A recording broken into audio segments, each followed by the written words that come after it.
Hi, everybody. Welcome to the HRG Humanities Week, our last session in our week-long research series about disseminating and translating and engaging research. Today, we're super excited to be talking to Dr. Carlo Handy Charles about making art from research. He has worked in a wealth of different platforms, and we're really looking forward to talking to him about what he's up to, and it should be really useful for all of you to think about. Any of you that are already engaging in this kind of work or interested in doing it yourselves or partnering with people, this should be really helpful to you. So I just want to say thank you to the Office of Research and Innovation Services and FAST Research and the Dean's Office of FAST for also supporting this week-long series. And thanks to all of you for joining us. And thank you to Dr. Charles.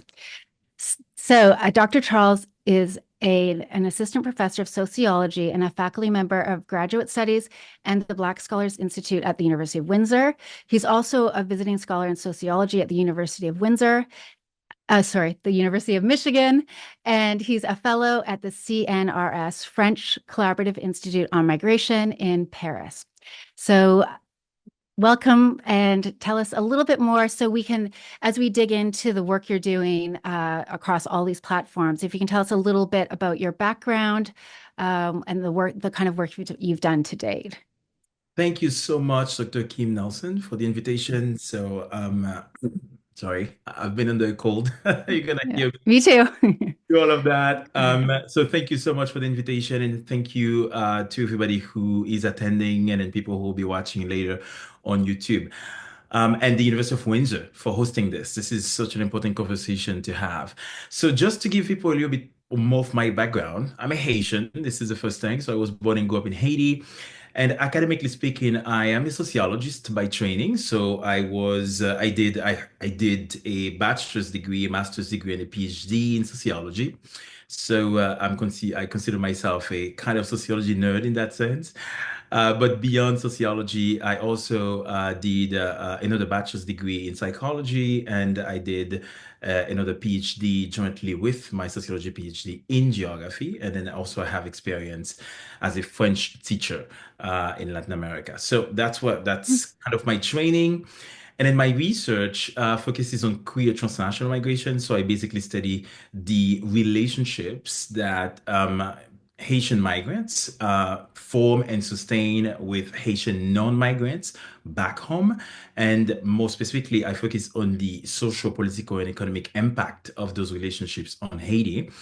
And to do this kind of research, I use qualitative mixed methods. So for people who are familiar, I use ethnography, I use interviews, and I also do a lot of media analysis. So I'm very much interested in how specific issues they are talked about in the media, but also by specific government officials. So then in all my research, I include that to contextualize what I do.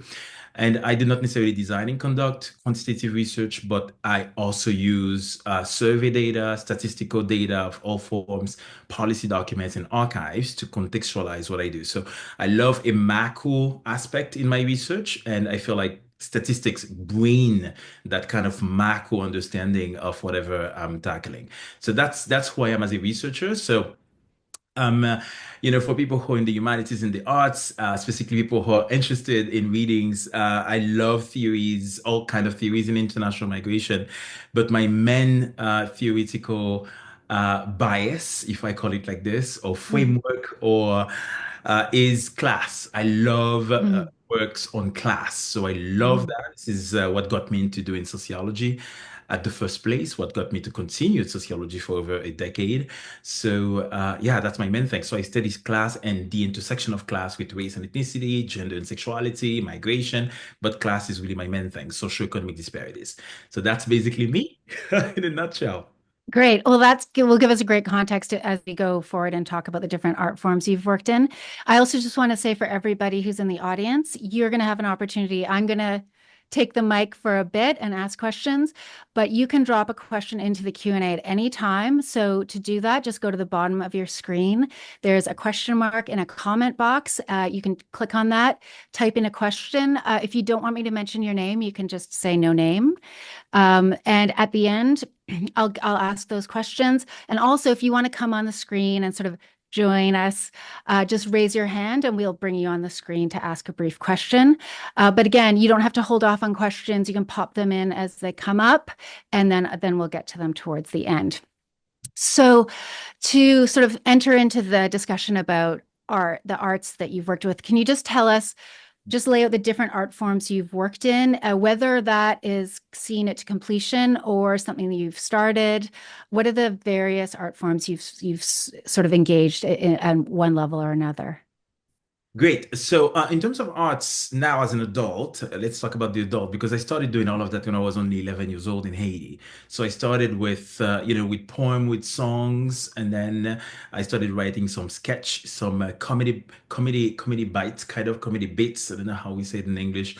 And also, I transitioned into long form storytelling through theater, specifically to play, because I was very much interested in delving into complex characters and nuanced stories that are pretty long. So I really wanted to tell this kind of stories. So then I did play, and then in Haiti, I founded my own theater company, Anspec, and then I wrote 7 plays, and then I staged them, and it was all amateur. I went to school. I learned as an autodidact, as we say in French. I learned by myself. How to write plays by following other people who were doing theater in Haiti at that time. So that was my first passion really. It's playwriting, is theater. And then I stopped doing theater for almost for over a decade as I moved out of Haiti, and then I went to Venezuela to study, moved to France to continue studying, and then moved to Canada. So I didn't do any playwriting. And then in 2020, 2 people that I met in Canada, well, in France, they invited me to write a play, which is Cap au Monde, that I wrote with my collaborator Alice Carré. And then that play was produced in nearly a dozen theaters in France, in Paris, but also in Guadeloupe and in Martinique. It was in Martinique in January, in Guadeloupe in May of this year, and it's gonna keep being produced in other places. So that's theater, the first genre. And also, I just finished a manga. So that manga, I can talk about it a little bit more. It's part of my PhD thesis that I turned part of it into a manga. So we're gonna delve into that a little bit more. And that's going to be available for the general public next year. And I also delve into film documentaries. So I wrote a synopsis based on a few op-eds that I published in 2022 in many outlets in The Conversation, but also in Toronto Star, in many outlets that we published that are a few articles that I published. So those are the 3 main formats, theater, manga, and film documentary that I've worked on so far. And I want to let everyone who's attending know that you'll be getting links by email afterwards for all of this that Carlo's talking about. So, definitely go ahead and Google him, but know that you're going to get some targeted links if you want to follow up and find out more about these different projects. So can you tell us about what the relationship is between research and these different artworks? So so you obviously began as an artist and then got interested in scholarly work. So are these projects sort of where you're compartmentalizing, like you have your research and then you do fulfill your creative side, or how do they intersect? Yes. So, yeah, as you pointed out, I started really with art because in Haiti, art is everywhere. Mm. Haiti is a country that's very poor, as everybody knows. But what we have so much art. We have music. We have people doing visual arts. We have people, doing performing arts, and it's everywhere. It's literally in the streets, in churches, in schools, in the venues like theaters. But it's everywhere. So for me, that's how I really started with the arts. And then I got into the social sciences really when I was a French teacher in Venezuela. And I started getting interested in the idea of literature, well, literature in the way that French literature, as they call it, French literature and civilization. And a lot of the things that I was reading about the work of French poets, French novelists, and French literary figures, I felt like they lacked some kind of perspective on what the world was. For example, if I was reading Voltaire, Voltaire had a specific understanding of the world, and I feel like at that time that when Voltaire was writing, there are so many other things that were happening in the world. Colonization is one of them. Slavery was one of them. So then I really wanted some discipline that would give me that kind of grounded empirical perspective on what the world was about at that time, but also what the world is about today. So then I pivoted from French teaching to sociology and psychology because I really wanted to understand how society works. Okay, I want to understand institutions. I want to understand what people are doing, how people govern, how people get people to do things. And then I moved to France to do these 2 degrees in psychology and sociology.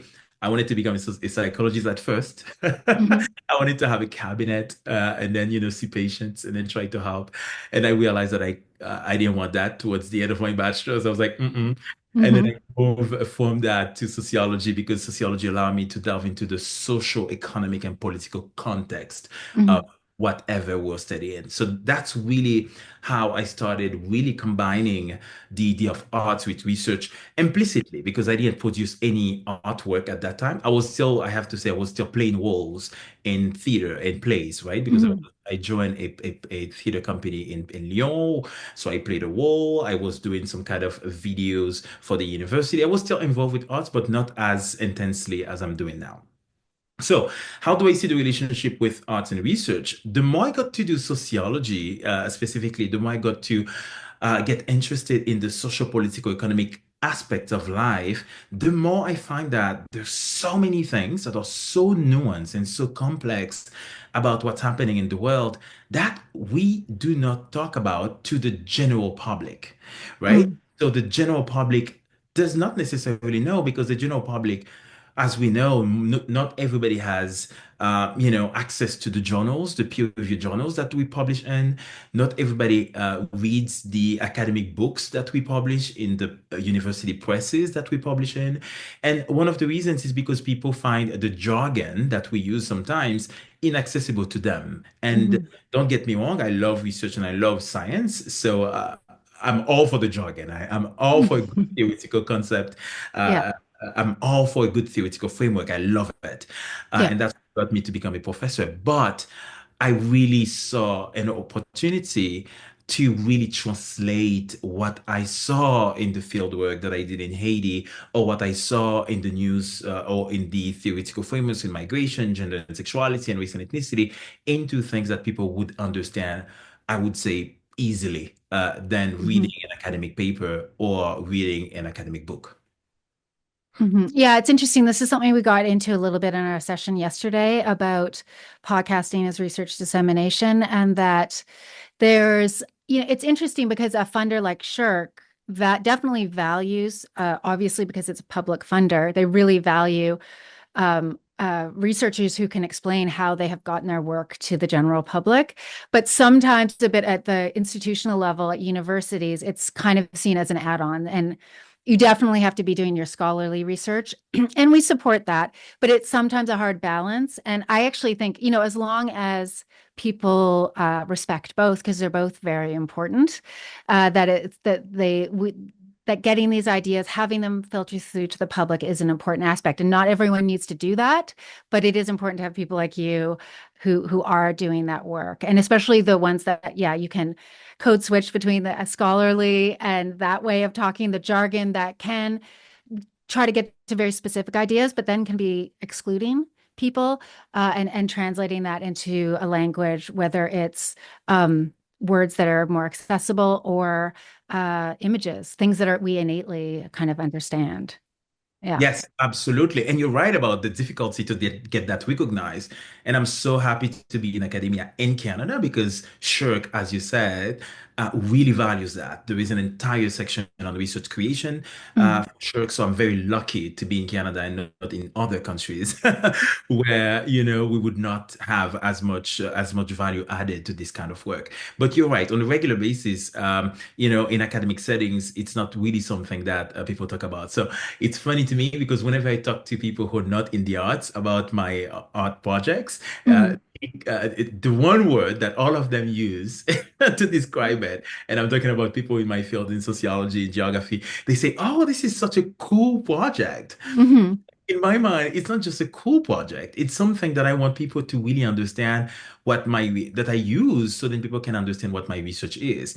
For example, if we talk about the manga that I just finalized and then that is in the process of publication, I wrote this manga on queer sexuality in Haiti. Queer sexuality in Haiti in the social sciences, in the humanities, is rarely studied. So in the humanities, specifically in critical studies, studies area, in cultural studies, for example, people talk a lot about queer sexuality. But most of the time, when people talk about queer sexuality, they talk about it in a way that's very abstract or removed from what people are doing and what Hmm. people are experiencing every day in their lives. And me, what I did with my PhD was go into Haiti and then spend almost a year doing field work where I spent time with communities, I spent time with individuals, I spent time with institutions to really understand how sexuality shapes migration and migration shapes sexuality. So that gives me this kind of grounded understanding of what people are going through on a regular basis. So that's the theoretical part of it. But the empirical part of it, it means that what does it mean, for example, for a Haitian queer person to live in the context of homophobia on a regular basis and to navigate these different levels of relationships, whether with your family, because your family may be highly homophobic because they're religious, they go to church every day, they're praying your gay away. But in the context of society where you don't have any institutions there to really take care of you, if anything happens to you, you have no recourse in the law to really take care of it. So then if, for example, somebody is discriminating against you in Canada, you can sue that person based on sexual orientation. In Haiti, there's none of that, right? So what does that truly mean in the reality of everyday life of these people? That's what my research is. So I have my book that I'm working on now, and then hopefully that's going to come out in a year or two, or let's say 2 years to be Hmm. realistic. Yeah. Yes. Academic process. Um, Yeah. so it takes time. So Yeah. we're all going to be able to read the research part of it, the findings that I got from Hmm. this year fieldwork. But for me, writing the manga was a way to make that language accessible specifically to kids. So to kids who are in school, or I shouldn't call them kids, but to young people who are in school. Like I'm thinking people who are 14 years old, who are 15 years old, who have probably somebody who is queer in the classroom and they may be bullying that person. So how do we make sure that, people really understand the impact of bullying, for example, in the school context, right? So that's why I do what I do. And regardless of what some people may think, whether it's a legitimate form of knowledge dissemination or not, for me, I see it as my way to give back to the world because specifically, as we know, the research funding that we got, that I got, the Pierre Elliott Trudeau Foundation Scholarship, the Vanier Scholarship, and many other fundings from Canada and France. This is taxpayers' money. I see it Hmm. as a Yeah. obligation as a researcher to give back to the public whose money we use to do this research.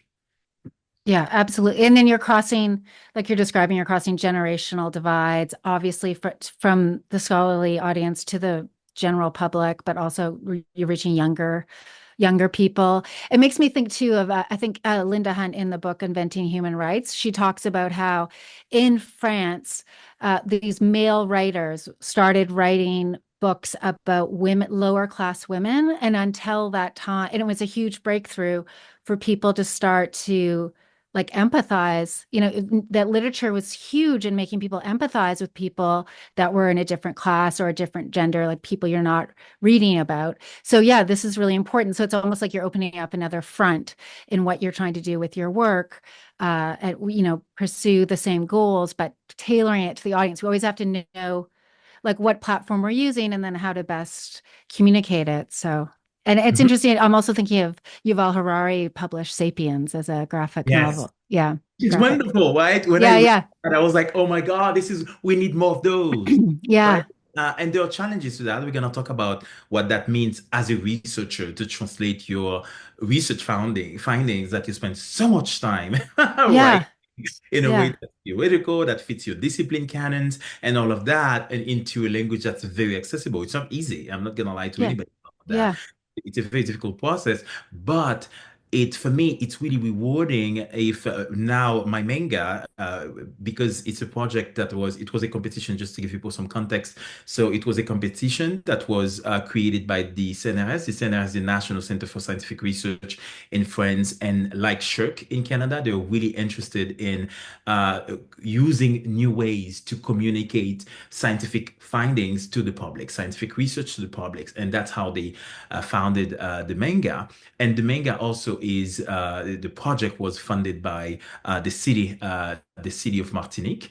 Uh, the city of Martinique saw that as an opportunity to educate school kids on the issue of sexuality, or in the case of my manga, in the case of my colleagues' manga, on the issue of slavery. So so all of that is great because now students in Martinique, they're able to find a book that's very small. It's only 30 pages where they can actually learn a little bit more about what it means to be queer and black in the context of the Caribbean.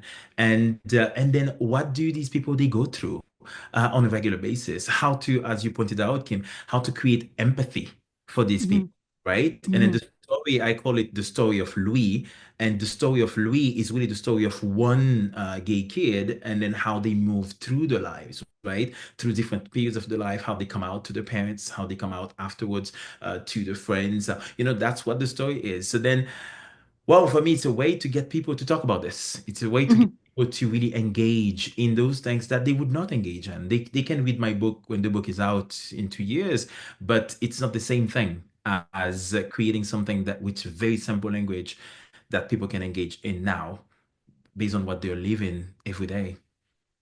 Well, okay, can you talk about how the process of, I think people would be more familiar, maybe you can talk about this process first, how you take your PhD research and communicate it in a venue like the conversation versus the process of taking that academic research and what did you literally do to transform it into sort of images, and it's very much like storyboarding for film, like you're turning it into images and very select words. And I'm listen, tell me if this is the case, but it sounds like you're taking data and then you're making an individual character as a focus. So can you talk about like what that actual process was like to translate it so much further from just taking it into a public venue, but into such a different way of making metaphors that are visual and individual? Yes. So the knowledge translation aspect of my PhD research to the conversation, for example, that's much easier, right? Because I work with journalists, and then I write an article, and then we get the chance to edit it and to submit it to the conversation. And I was lucky. I've published, I don't know how many, probably 6 pieces with the conversation. So that process is great, and it's great because also I had some time to work in journalism when I was in France. So that's a different story for a different day. But I got the chance to really do all of those things before engaging doing my PhD. So I didn't learn those things as a PhD student, for example. So it's a much more straightforward process of knowledge dissemination. But for the manga, for example, the process is very long. So the process started, as I said, with the competition. So there was, first of all, the desire from the National Center of Scientific Research in France to do that. And then, in order for them to do that, they needed money because something like that cannot happen without money. Me on my Mhm, own, I would not be able to do that with no mhm, money. That's mhm, impossible. So mhm, they funded that. And then, so what I did for my PhD is on queer transnational relationships amongst Haitians who are in 7 countries, the US, Canada, France, Brazil, Chile, Dominican Republic, and Cuba, and how they maintain relationships with people back home in Haiti, and the impact of, for example, sending money from the US to Haiti, from Canada to Haiti, on these peoples in Haiti, but also on gender norms, on sexual norms in Haiti, on politics of resistance against homophobia in Haiti. So that's what my PhD is.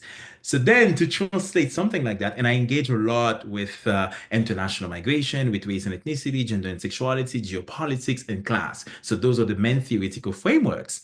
So to translate all of that into a story, that required me to think outside of the box. So for the PhD, I did almost a year of ethnography, but also I interviewed 44 queer men who live in Haiti, specifically because I really wanted to understand their experiences navigating those relationships with the Haitian migrants. So I have a very good understanding of what these relationships are. And I wanted to create a character that can, at least from my perspective, that can talk to these specific issues. So what I did in my creative process is a combination of multiple of these interviews that I got from these people and multiple aspects of people's life in Haiti, combine that into one character. So the character that Mhm. people are gonna read in that manga, it's not a real character. It's not, there is no person that's called Louis. Ethically, that would not be possible with Chuck, anyways. Mhm. So there is nobody that calls like that. There is nobody that is, whose life is exactly like that. However, what I really wanted, I wanted the things that people shared with me during these long interviews that I had with them and during the year, almost year of fieldwork that I spent in Haiti, I wanted most of those things to be present in that character. So then that's the process. So so the CNRS and the L'Université des Antilles called PhD people who just defended the PhD to submit the materials for it. So I thought about, okay, how can I connect my PhD to one story? So then one story would be more digestible to the public. And then how can I make this character interesting enough and complex enough and nuanced enough to talk about some of the major findings that I got for my dissertation. So then I created that character and I submitted it to the competition. And then I was one of the laureats, one of the winners of the competition. And then when I got the prize, the CRNS contracted an illustrator. So Mhm. I worked with that illustrator to create all the different images that are part and storyboards that are part of the manga. So me as a playwright, that's where my skills as a playwright were involved because then I was able to write a story with a lot of images already. So then I wrote Mhm. the synopsis with all the scenes and with all the situations, and I submitted that to the illustrator who lives in Martinique and who is fantastic. He did such a fantastic work. I'm just so proud of the work because it's not always easy to write certain things on paper and to see them translated into actual images. And the images Yeah. are just incredible. So then Yeah. after writing the synopsis, I worked for over 4 months with that illustrator into how to capture the heart of that story, but also that reflects my research finding. So then we worked back and forth between, okay, this is what I'm thinking, this is what I'm thinking for this scene, this is what I'm thinking for the beginning, for the end. And then we created that. And then finally yeah, one thing that happened doing that, as a playwright, I'm used to write long dialogues that are very emotional, that are very emotionally charged, right? Because I Mm. love to really understand the emotions behind the character. And Yeah. for the manga, I could not keep these scenes. They were way too Yeah. long. So I had to work with the people who created the competition, the manga competition at the CNRS and the Université des Antilles to reduce the dialogue, to make the Yeah. dialogue compatible to kids, to people who are 14 years old, 15 years old, 12 years old, so then they can read them because they are blurbs, right? They are short blurbs. So Yeah. I to do. So then that was the second step, right? Writing an actual synopsis with long dialogue and then go back and reduce most of the dialogues to keep just the aspect. And in that work, Dimitri Béchac, who is the one leading the entire competition, the entire process, we work together to just make sure that the dialogue they're short enough, so then the Mhm. young kids they would not be bored if you're presenting them a long page of dialogue, right? So Yeah. that was the purpose of the manga. So you're like really distilling it down and you're having to decide what's going to make the most impact and how to do it in the most economical way. Which did you find that process gave back to you in terms of the University of Chicago book? Like, did that give you new insights? Like that process of interpreting your work for this audience, did it also benefit you back in your regular scholarly headspace? Yes, absolutely. Oh my goodness. This is Mm-hmm. absolute, and this is the unintended consequence, to be honest. Mm-hmm. Like the Yeah. beautiful. back. Because the more I'm able to talk about my research in a way that's so much easier for other people to digest, the more I'm able to write my book, right? So then, and then the more I'm also learning because I'm still in the process of writing the chapters. So I'm also learning about, okay, how to convey an idea in a way that's simple, that's easy to understand, but also that keeps the theoretical and the theoretical conceptualization and also the findings, right? With Chicago, I feel like it gives me more clarity in terms of what is my story, Hmm. what is Yeah. the one idea I want to convey in this chapter, because I cannot, lose people with too many ideas all the time.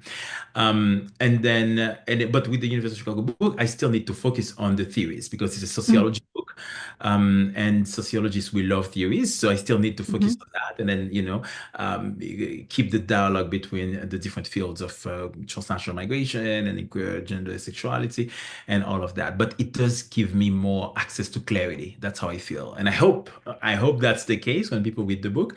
But that's how I feel. Yeah. And you mentioned also that you're translating something theoretical, data-based into emotions for the manga. And that's something we talked a bit about when we talked about podcasting the session yesterday, is how important emotions are. I know from neuroscience and this new understanding of emotions, like we used to have the sense like there's the emotional side and the rational side, and the emotions aren't rational, and the rational mind is the intellect. But it's not like that at all. We actually respond emotionally first, and a lot of times what our intellect does, using like cognitive bias, it will come up with a very complex intellectual framework about why that emotional response is correct. So actually, by engaging art-based research or putting things out to the public, you do have to engage the emotions because people won't be interested. But that it's actually an important part of thinking, and that the sense that it's not that it's a soap opera or kind of silly. It's like, actually no, if you're really engaging our intellectual processes and how we think, you have to engage emotions, and it doesn't belong necessarily in scholarly work. So I imagine that exploring the emotions also helped you think through things through. Absolutely, Kim. Yeah. And I was smiling while you were describing that point because for me, I'm wondering who, as a researcher, doesn't have any emotions about your research question when it becomes Yeah. clear in your You mind? hide it. You know, for me, it's kind of silly to even think that way because Yeah. who doesn't have the joy that comes with finally having clarity about your research project? And then, like, oh, this is exactly what I'm going to be doing for my research project. This is what I'm going to write my Sherk application about. Oh, this is what I'm going to write for this paper, for that journal, or for that thing. Who doesn't do that? So emotion Hmm. is really fundamental to who we are as human beings. And there are so many layers of Hmm. emotions that we talk about. And me, because I have a degree in psychology, I have a bachelor's degree in psychology, I Hmm. don't see any difference between, the kind of emotional work that we do to write the research that we do. For example, somebody who is writing research about poverty, I can think of many sociologists in the US or in Canada who are doing that. Are they gonna tell me that there is no emotion that's involved when you get to see people not being able to afford food on a regular basis, Hmm. sleeping on the floor, living in abject poverty, and then you have to translate that into academic knowledge for the sake of scholarly consumption? Like there's no Hmm. emotion that is, that you're engaged with. You're not doing any emotional labor. Me as an empirical researcher, I would love to be with these people when they're writing to see Hmm. kind of emotional labor they're engaged in it. So me, I don't believe in that. I don't believe in these kind of separations between Hmm. the emotions and the scholarly work. However, when I'm writing for arts, when I'm writing for theater, for the manga, and then for other forms, I would like to do a little bit more in the future, film, for example. I'm focusing way more on the emotions than in the theoretical findings. Hmm. So that's probably how I separate them in my mind. When I'm writing an academic paper, I'm interested in the soundness of the idea, right? On the theory, whether the theory makes sense and whether I have enough data to prove it. Specifically in sociology, we really emphasize that. However, when I'm writing the manga, I was thinking mainly about what kind of story would captivate a public of 14, 15 years old. That Yeah. was my main question. And of all the interviews that I did for my fieldwork, of all the ethnographic notes that I took for 11 months and 2 weeks that I spent in Haiti doing that fieldwork, then what is it that I really want the kids to get away with and the adult who would be reading the manga? When I was writing my play Capomond, I was in the middle of my fieldwork in Haiti. So I moved to Haiti in at the end of 2020 to do my fieldwork, the middle of the pandemic, and all of that. And I started writing the play shortly after in December.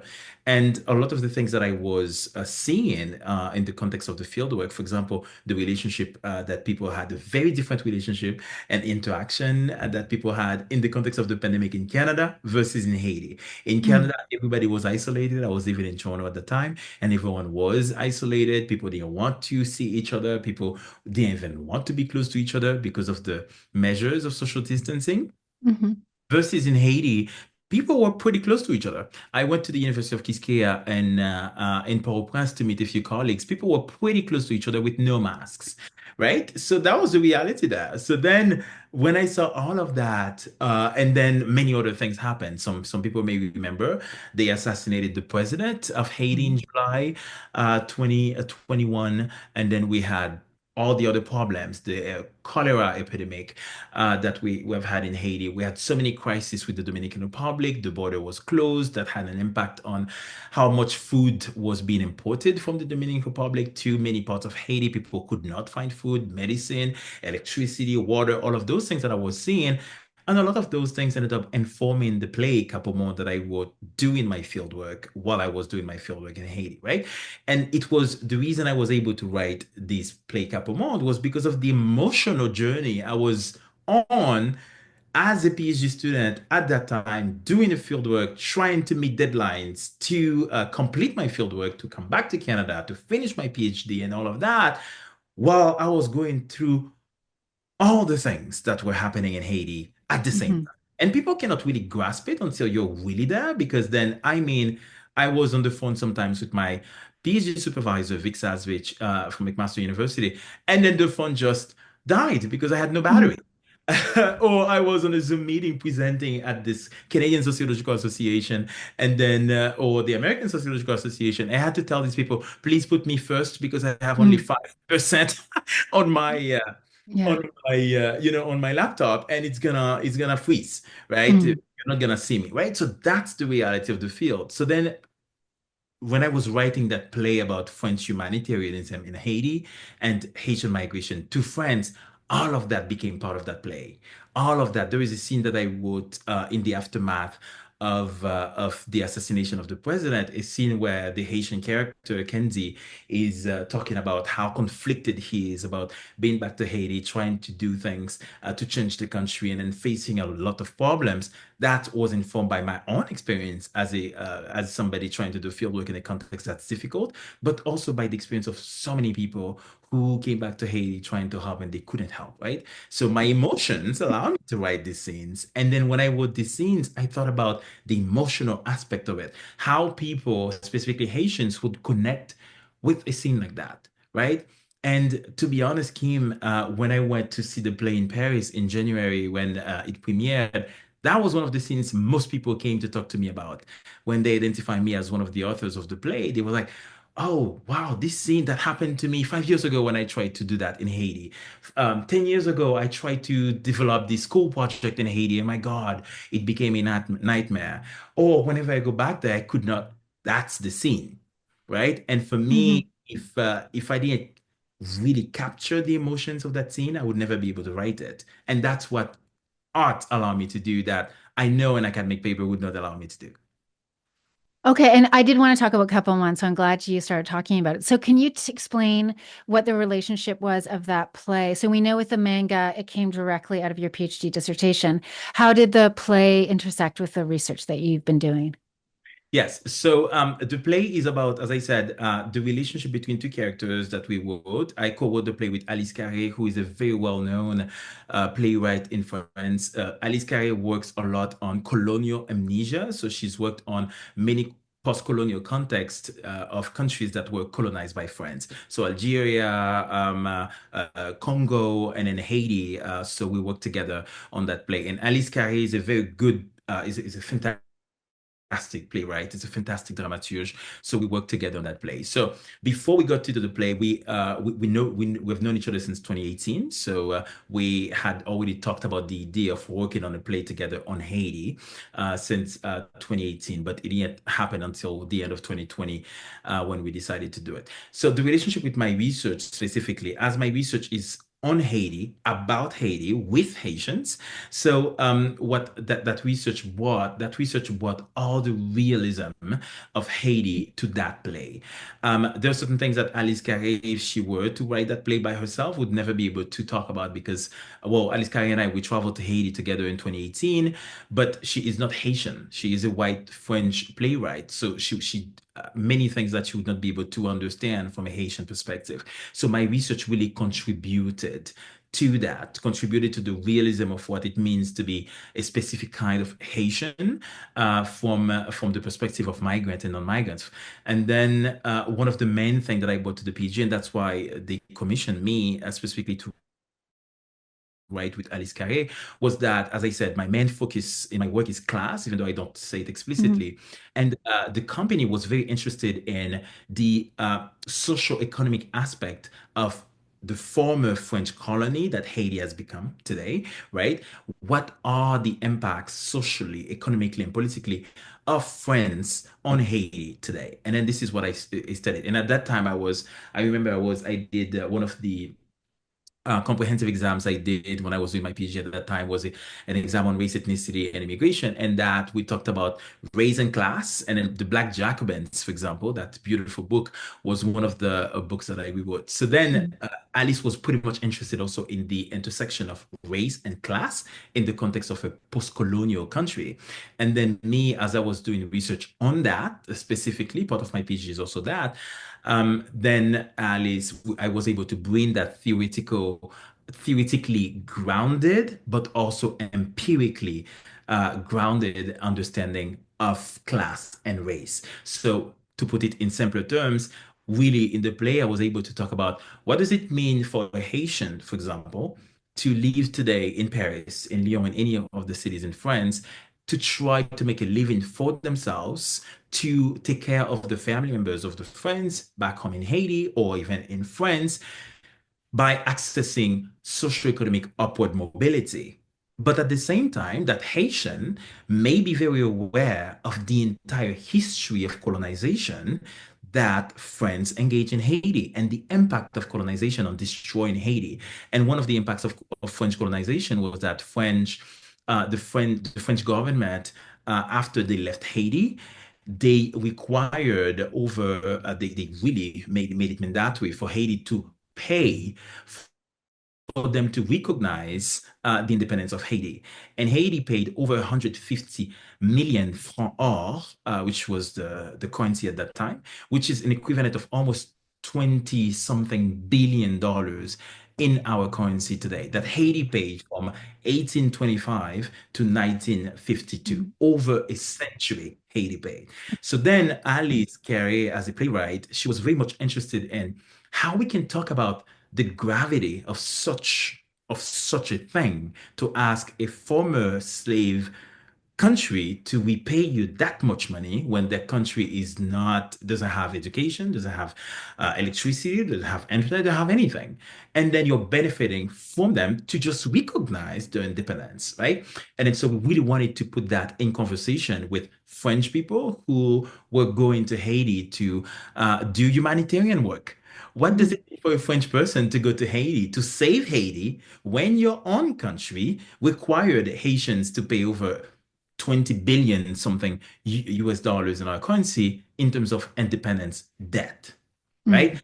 So we really wanted to work on these ideas in a way that's grounded in real conversations. And me as a sociologist and also as a playwright, I was able to bring those to scenes, to specific scenes and specific situations where we put these characters in situations where they have to think about those things.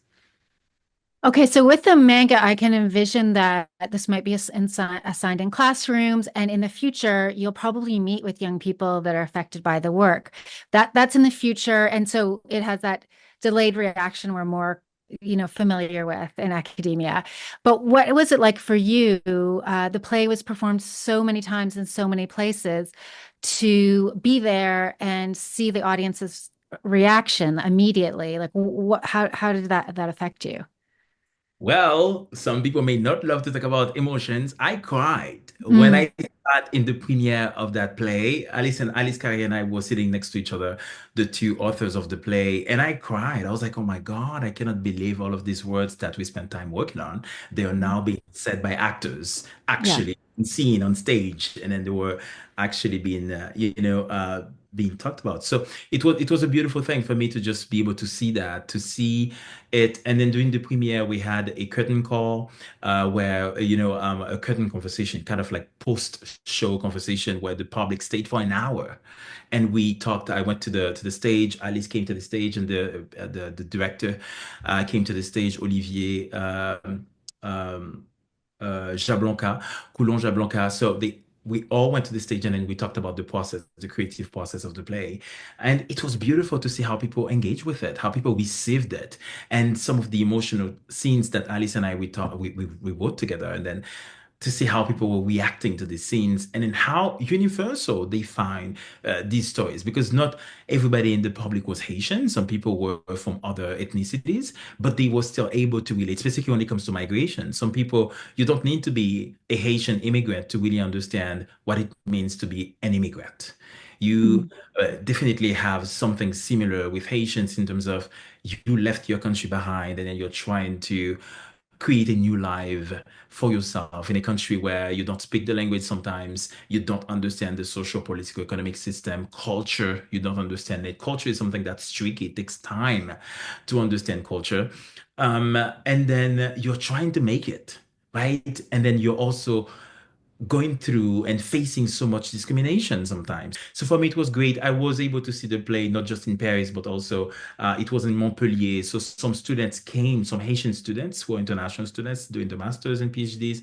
They came to see the play. For me, that was beautiful. Some of the most beautiful reactions were Mhm. that I got was from them. I remember two girls who were siblings. They came to me. They're like, "Oh my God, you cannot imagine how I feel seen in those scenes, right? How I feel like this character could be me." And I'm like, that's the greatest gift that Yeah. you give me, that you feel like it's realistic. Because as a researcher, for me, it matters that what I'm doing is realistic, is grounded in data, is grounded in empirical facts. So it's not just something I'm inventing that has no grounding in reality. For me, as a researcher, that matters a lot. So when people are able to see it as something that's real to them, that makes me happy. And I know so if you make a film, I know this from filmmaking and it would be the same in theater. Did you have this experience?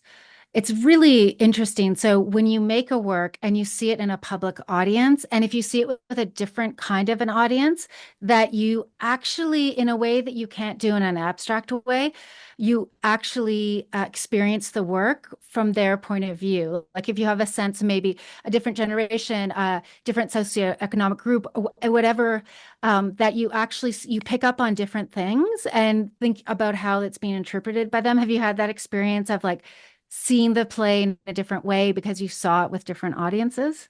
Yes, yes, oh, Yeah. absolutely. So the premiere was at l'Échangeur Theater in Paris. And the play was also for 3 months, 3 months run, which is incredible for a play, at Hmm. the theater, Le Théâtre de Belleville, which is another theater in France, in Paris. And then so seeing the reaction of these two people, l'Échangeur, people who go to l'Échangeur, they are pretty leftist, they are, Marxist and progressist, and then, Hmm. they love Yeah. engaging with ideas about, how we can make the world a better place for everybody, how we can make the world inclusive. And people who came to see it at Belleville, they were a different kind of people. So Mm. then the kind of questions that they asked me, they were very different. I'm like, wow, it's the same play, Yeah, but yeah, different. yeah. But the more, I guess, probably the stark reaction for me, the stark contrast for me was between metropolitan France in Europe and Guadeloupe and Martinique. Hmm. Because Guadeloupe and Martinique, they're overseas departments of France. So they were colonized by France and they're still part of France Yeah, today. yeah, yeah. And but people are living in this kind of colonial aspect, right? It's kind of both are still there. Versus Haiti is independent from France, has nothing to do with France, so it's truly post-colonial. And the reaction there, they picked up on most of the things that have to do with slavery, with colonization. So that those are the things that they found the most Hmm. interesting. Hmm. Versus people in Paris, they picked up most of the things that have to do with migration, like Hmm. what it is mean to try to make it in a big city, for example, when you come from a small country, right? So they picked up on those things. So it's yeah, it's beautiful, but I'm happy because then it's still the play. We wrote all of that. Yeah, yeah. No, that's incredible. And then that takes you through your own work in a different way, right? Yes, that's why it makes me think about the work in a different way. The book I'm writing, some people may be interested more in the sexuality aspect of it, Hmm. whether some other people will be more interested in migration, right? Or Hmm. more some people will be interested more in class, right? So Yeah. it's nice to be able to talk to these different audiences. And another thing that when you're talking about these works, you're always collaborating. You're either collaborating with a visual, like an artist or a co-writer or actors that they're having to interpret. So that's one thing people should keep in mind too. Like even though you have a background as a writer, as a storyteller, as an actor, as someone who works in theater, you're working in teams. So, I did a documentary and I was interviewing my husband, who's a historian, and he's in the archives. And I asked him in the film, like, what is it like being in the archives all day? You're alone. And he's like, I love it. And of course, so for a lot of scholars, they're used to this. Like, you're alone, it's you and your keyboard, it's your books. I mean, even if you're engaging, um, people for interviews, and even if you're co-creating knowledge in a scholarly aspect, to actually team up in the interpretation and like communication of something is quite different. So something that people should think about is not trying to be the solo artist who does everything. Already as academics, we have to be teachers, we have to be researchers, we have to put together a business plan for our grants. We're already doing a lot, and you shouldn't approach an artistic project trying to do every aspect of it, right? And what would Absolutely. you say about that team? Like, what do you get out of working in Collaborative a team? effort. Yeah. Yes, absolutely. I would never be able to do all of those things if I were to do it solo. Like, let's be clear, because when I wrote the play, I was in the third year, going to the fourth year of my PhD at McMaster University and the University des Antilles. So well, my main job was to finish my fieldwork and finish my PhD. So I would never be able to write a play, have it produced and staged in all of these theaters if I was just alone. So for me, collaboration is really important. Same for the manga. I applied for for this competition. I won one of the prizes, and then the CNRS contracted the illustrator, and the illustrator really brought the work to life, Mhm. right? It's one thing for me to write the synopsis and the scenes and the dialogue. It's another thing to really see them in image in a way that's interesting. And Rafi, that's what his name is, Rafael Delica, Desila, he did such an incredible job on that. And also the team organizing the manga competition, Dimitri Béchak specifically. So, I would never be able to do all of that while I am now a full-time faculty member in the Department of Sociology at Windsor, if I didn't collaborate with other people, right? So Mhm. it's really important to really understand the power of collaboration. And then in collaboration, there are a lot of things that we need, right? Flexibility, autonomy, dialogue, being open to seeing things in a different way.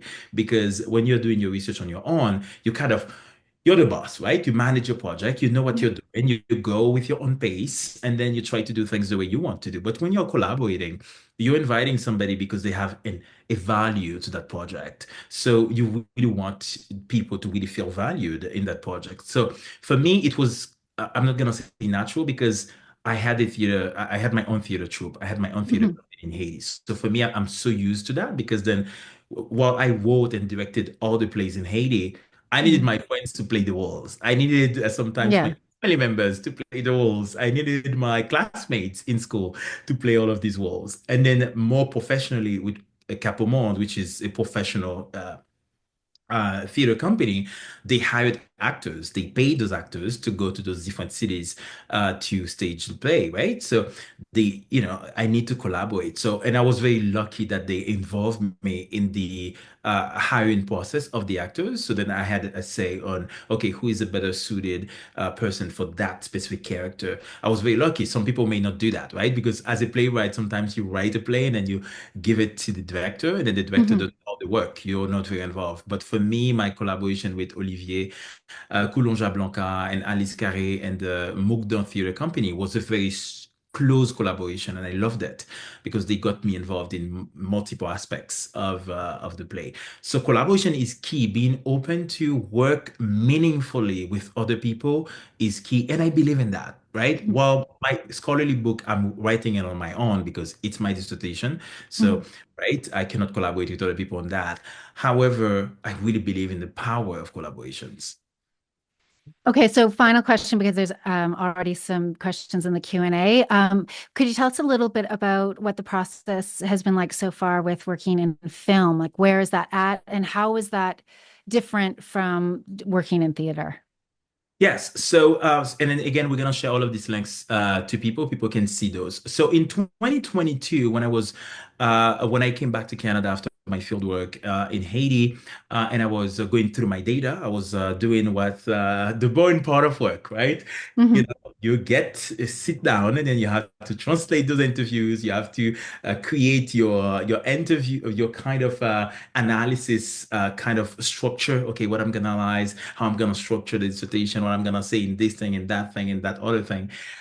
It's boring, but for me, it's the most rewarding part as a researcher because that's where I get to be creative about the data and about how I'm gonna tell the story. So I love that. While I was doing that, I discovered something that was happening globally that's called the pig butchering scam, which is basically a scam that was perpetrated mainly because of the pandemic on dating apps. And one aspect of my PhD was dating apps because of my dissertation, because then a lot of the relationships that I talk about, queer relationship between people who live in the diaspora and people in Haiti, some of them they met on dating apps. So then as I discovered the idea of pig butchering scams, and I was like, oh my God, this is fascinating. So just to give people a quick idea of the scam, and you can go back and read the articles that I published and then the interviews I gave multiple interviews and published a few articles in French and in English about the scams. So it's basically the idea that somebody who is looking for love online on any app, I'm not gonna name them, you know them. So whichever apps that you're on, you're looking for love. Hmm.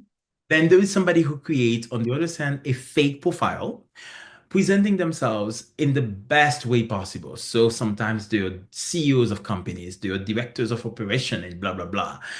And all of that is fake. They use AI generated pictures Mm. to create actual models. Like those people, those are some of the models that I research. Those are fake. They don't exist, right? Mm. So all AI generated, where the person is fit, is good looking, is successful, and in addition to that, the person invests in cryptocurrency, and the person has a lot of Mm. money. Mm. So through these fake profiles, they were able to lure hundreds and thousands of people globally to invest in cryptocurrency. And most of these cryptocurrency platforms that people invested on, they were fake platforms. So those were controlled by the crime syndicates. And then when people were dropping money on those platforms, people didn't know. The last thing they knew, they lost all of it. Mm. And when I was doing my research to write the public pieces, the op-eds that I published, some of them appeared in the Toronto Star and the Conversation and many, many outlets globally. And one girl that I came across who lives in Texas, she had just received an inheritance from her father, who was a medical doctor for many years, and she had $8 million. And then she invested that $8 million Mm. amount into one of these scams and she Mm. lost it. And I came Wow. across other cases. There was a girl in Toronto who also just talked about it. She lost hundreds of thousands of dollars invested in those platforms, and many other people globally in France, many in places. So I wrote these articles, and to my surprise, these articles was the best read articles in the Mm. conversation. Like over 200,000 people read them, and I was Mm. interviewed by multiple people. CBC contacted me, CTV, many things contacted me. So I gave interviews about those things.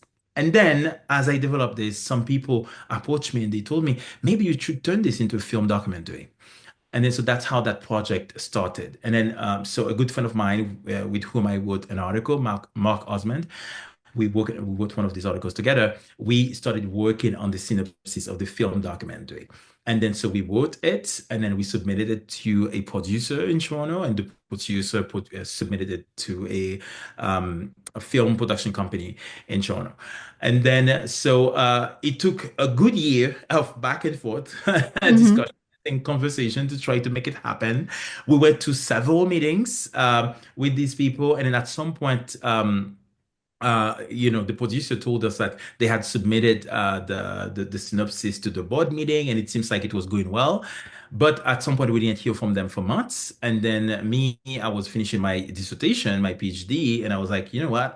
I cannot spend too much time waiting because Mm. I understand that a film documentary can take a decade. Some of them Mm. take so long to do. And me, I needed to finish my PhD, apply for jobs, and sustain myself. So I didn't want to wait that long for the film. So the film didn't end up being produced as a result. Yet, yet, Yeah, right? yeah, Yeah, yeah. yeah, I hope somebody is interested in it, yeah. want to produce it in the future. The synopsis is still right there. I wrote it, everything is there. I conceptualized it, so it's right there. So if somebody is interested, maybe some people in the audience, who knows? Hmm. So I would be happy to share that and then to try to see to produce it. But for me, it was rewarding to just be able to use that research, publish it, and then give all of these radio interviews on this research and TV interviews on this research, and have the pieces in the conversation, in the Journal Star, in CT News, and all of those things, and move from that to writing the synopsis for the film documentary, and then go through the process of negotiating with producers, and then unfortunately, it hasn't been produced yet. I'm Yeah, I'm gonna quote Kim on that. yeah. So, I mean, the thing is, that's I'm glad you talked about that because then with film, that's an art form. That's also very much a business. Of course, people can film things on their own, but a lot of times, then it'll be hard to get the audience afterwards. So if you go a more professional route, then there are these sort of business-based roadblocks. So that's a very specific aspect of that kind of art form. So you want to all these different art forms have different benefits, different ways of engaging the audience, different groups of people it communicates with, and different roadblocks. I mean, the thing is, with a film, then you can really reach a lot of people because there's less barriers in a certain way, but then the barriers are more upfront a lot of times. That's right. That's right. And it's Yeah. very important to understand that because what I thought I would have with the film would be a more of a global audience for the subject because Yeah. people contacted me from everywhere, from Australia, from New Zealand, telling me about their experiences with the scams. And I was like, oh my God, this is a global issue. So then Hmm. a documentary would be a better suited format to actually produce that, right? And then that can be available anywhere too, anytime. Because the thing with the play, people need to go to the theater to see the play, right? Because Hmm. the play is not online, is under exclusivity contract with the Mountain Company. They are the only people who can produce it. So if you're not living in one of the cities where the play is produced, you cannot see it, and I Yeah. cannot share the text with anybody because of contract issues. Hmm. And the manga is going to be available. People will be able to access it in the future when it's commercialized. But the film, I was thinking about it as something that people could get probably on a platform, right? And then watch it in the privacy of their home, right? So it's really different publics, different audiences, and I feel like each one has the pros and the cons. I love theater because I grew up with theater, so I love seeing the immediate feedback after Yeah. people see the play. That's why I love theater. That's why I do theater. And manga, I love engaging with kids because there's no Mhm. better way to do that, right? So then there's somebody who is 10 years old, 12 years old, and then they're able to read it, and then talk about it. That's beautiful. For me, that's Mhm. incredible. And then the film would be something anybody could see, right? So different audiences. Mhm. All right. Well, I will put it over to the audience. So, it looks like this question's been answered, but I'm gonna go through it anyway. So, Erica Stevens Abbott, she says, "Bravo, Carlo. I love the way you embody theory and performance. Not many people make this link, but for me, this is crucial. Modeling critical thinking and bringing theory, feminist theory, economic theory, et cetera, making it accessible." So, my question now, she says you've answered this later, but I want to ask it. Why is making big ideas accessible such an important, if underexplored, aspect of the arts and specifically theater? Thanks, merci. Mhm. Thank you so much, Erica. Erica, so happy that you're here.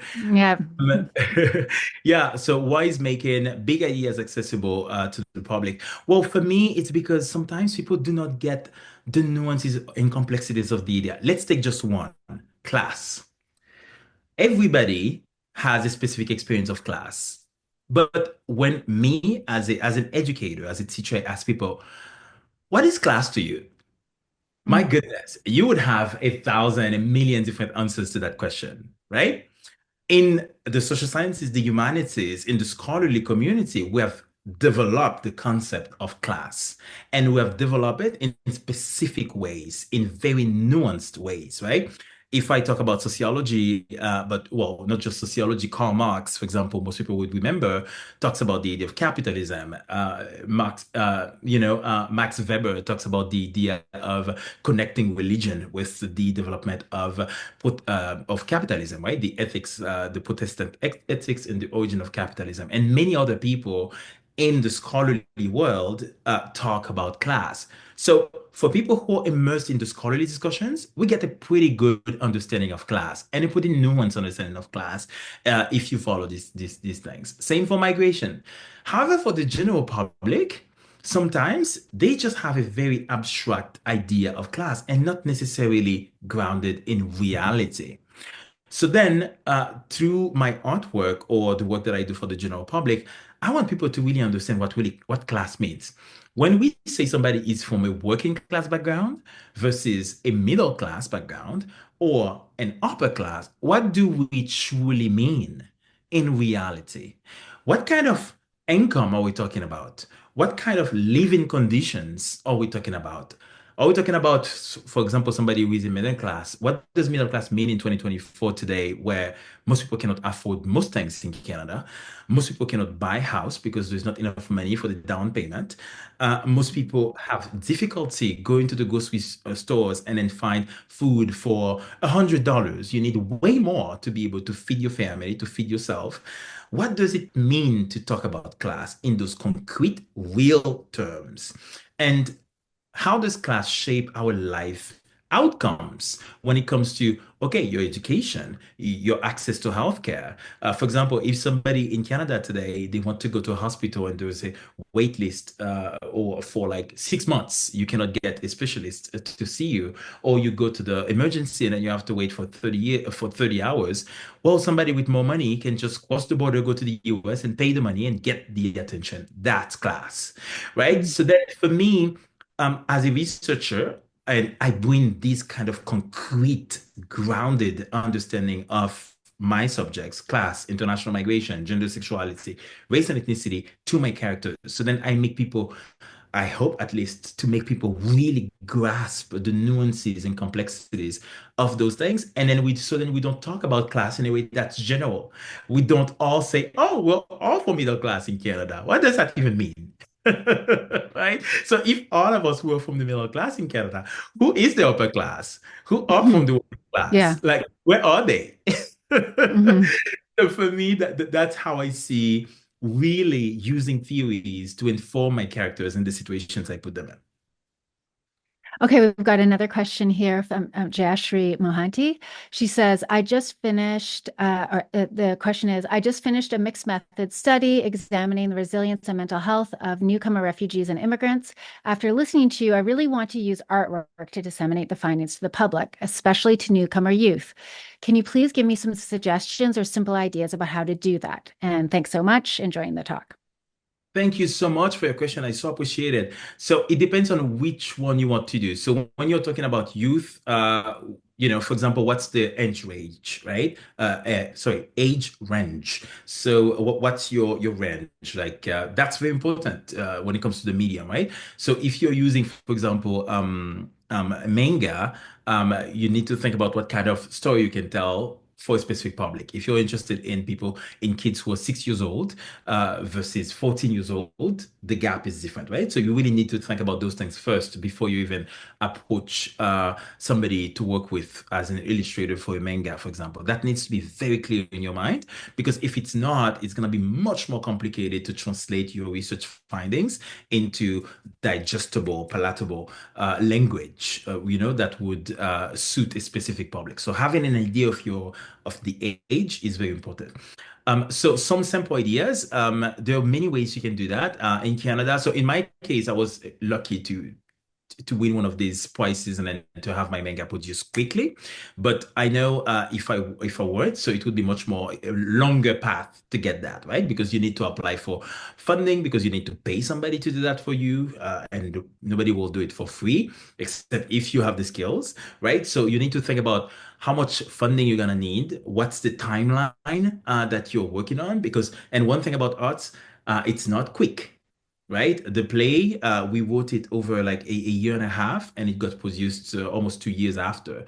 So it's really important to really think about that, right? That it takes time to engage with these things, and then to plan this time accordingly. So you don't expect, for example, to start working on this in November and December is going to be done. That's not going to happen. And the other thing is your budget. Having a realistic budget. For example, if you're going to apply for funding, you need to make sure that you have funding to pay for the person who's going to do the illustrations for you if you're doing a manga or a play or something. But you need to pay for other resources, like for materials that you're going to need. So for softwares, for example. So you need to make sure that you budget all of that so then you have enough money to cover your basis. And if you're somebody who has no experience whatsoever in creative writing, maybe taking some creative writing course would be good because I'm not gonna lie to you, the academic language does not translate into a manga language. The academic language does not translate into theater. It's not. It's not the same thing at all. We cannot, the structure of the sentence. For example, if we was doing a nuance sentence, while Karl Marx and Max Weber said so and so about class, me, I'm demonstrating that and that. This is not a manga language. This is not theater language. This is not documentary language. This is not art, right? This is academic thinking and academic writing. So it's really important to just, if you have never done it, either take some creative writing lessons, so then you know how to really, talk in a way that people talk every day and that they would understand, which is not reading a book, right? So those are some of the quick tips that I would give about that. But do it because it's so rewarding when you're able to see your work being used by the general public in addition to to scholars. And this is might be related to this question, but for you, you've been immersed in art since you were really young.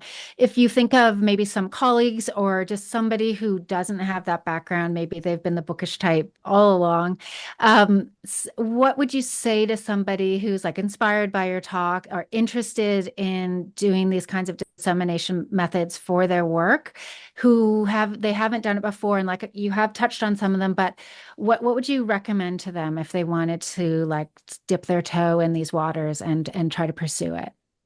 Yes. So the first thing is building relationship. Mhm.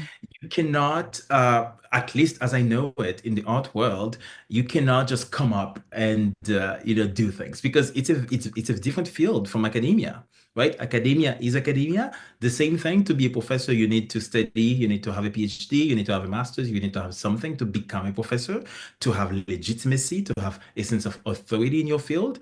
artists, they also have to study. They also have been practicing their crafts for years to get the same sense of legitimacy that we need in our field in academia.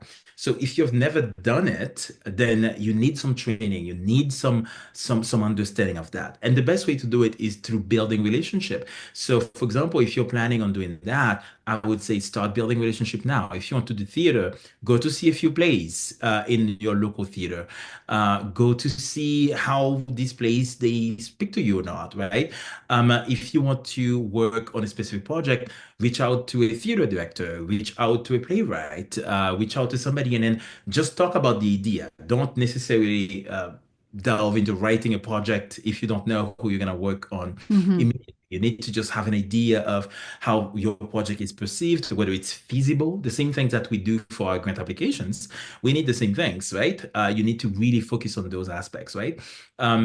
Reach out to people, reach out to artists, see what artists are doing, see which format is the best for you, build these relationships, and then make sure that you really understand these, right? One thing for me in working with theater and manga, and then working on the film documentary. As I pointed out, I studied in theater when I was a kid, so I already had an understanding of the theater world, of the theater field, what it is, what it means to write a play. I already wrote plays, so I already had that. So if you have no experience whatsoever, find out, right? And the good thing about that, Google is such a great resource. You can Google how to write a play, you're gonna find so many resources about that. So that's one way to do that. And then same a manga. Okay, what is a manga? Okay, what is important in a manga? Why is it important to have short language, right? Short dialogue. You need to understand the format because the format is not gonna adapt to your academic writing. You Hmm. adapting the format, right? Hmm. Because the format is already what it is, right? Hmm. You're not coming to change the format. Who are you? Right? And then I can talk about the same thing for me. Who am I to pretend that I'm gonna come and then change the entire field of theater to just fit my sociological thinking, or the entire field of manga, or the entire industry of film documentary making? I can't, right? So you need to really understand their own language, their own jargon, and their own ways of doing things, and then to see if that's the best format for you, right? You really need to do that. And in terms of film, I didn't mention it, but when I was in Haiti, I was a young person and I wanted to do a lot of different types of art. And I partnered with one of my friends, and then we produced a feature film, which is very amateur. I would be ashamed and embarrassed to show it to anybody. But if you want, I can show it in. It was very bad, but I got my first experience through that, right? How do we direct actors? I ended up directing actors in front of the camera, right? I ended up doing all of those things. So I already have an idea of what that is. So it made it easier. So if you have no understanding, start building relationship to the format. Read about the format, buy a manga, and then read it at home, and then see how you can project yourself in it. Go to see a play somewhere. Watch documentaries, watch behind the scenes of documentary productions. So then you really understand what those things are. So then you see how you can use them for your knowledge dissemination. We have another question from Judy Sinenga Ullman. She says, "Thank you, Carlo, for this very interesting talk. Your research work sounds very interesting. What kind of reception did your play receive in Haiti among the general public? Do you know if it's known in some African countries? And if yes, what kind of feedback or comments did you get there?" Hi, Judy. It's so nice to see you. Yes. So in Haiti, well, people know about it in Haiti because it's a play on Haiti, but we were planning to bring it to Haiti, and I'm sure you know this, Judith, because you also write on Haiti. With the social political context in Haiti, we could never do it because, as we have seen in the news, there is a criminal gang crisis in Haiti. So risking the entire theater company to go there and then getting kidnapped, for example, this is not something that I thought would be feasible to do. So then we haven't produced the play in Haiti because of the social political context mainly to produce it. But people know about the play in Haiti. The le service culturel de l'ambassade d'Haïti en France, the cultural service of the embassy of Haiti in France has publicized the play. So people in the Haiti circle, they know about the play because it was sent out in newsletters, so people know. So that's one thing. And then whether that has another reception outside of metropolitan France, well, the only places we have been able to produce it so far has been Guadeloupe and Martinique, which are uh, majorly African from my perspective being there. So then those are the places. But then if there are countries that are interested in having the play, I'm happy to link them with the theater company Mukdar, who organizes all of that, and then to bring those places. I would love for the play to go to Congo, to Senegal, to all of those places where these issues they're also important. But it's all about money because winning the play, I was, for example, 2020, I was engaging in talks with some people to bring it to Canada, and it would cost over 30,000 euros to bring it to Canada. So we need money to really do that because otherwise it cannot be transported easily, right? So that's the thing. Mm.